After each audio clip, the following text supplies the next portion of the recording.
कोल्हापूरचे सेवा रुग्णालय इमारत विस्तारीकरण, झूम प्रकल्प, बफर झोन, अद्ययावत यंत्रसामुग्री आदींबाबत प्रयत्नशील असून हे रुग्णालय अद्ययावत करण्याचा प्रयत्न असल्याचे मित्रा संस्थेचे उपाध्यक्ष आमदार राजेश क्षीरसागर यांनी माध्यमांशी बोलताना सांगितले।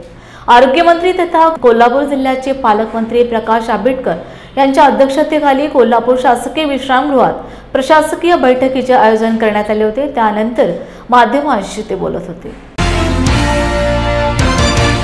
या ठिकाणी 50 बेडचं आता ते हॉस्पिटल आहे, ते 100 बेड्स व्हावे यासाठी मागणी होते। अनेक वेळा मागणी होऊन देखील ती मागणी पूर्णत्वास येत नव्हती।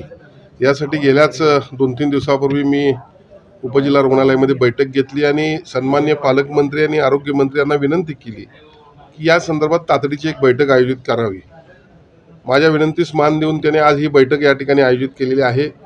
कसबा बावडा, शिये, लाईन बाजार, रमणमाळा या परिसरातील मध्यमवर्गीयांसाठी एक महत्त्वाचं असणारे हॉस्पिटल आणि याचा विकास होणं फार गरजेचं आहे। त्या ठिकाणी हॉस्पिटलचा परिसर हा बफर झोनमध्ये जातो।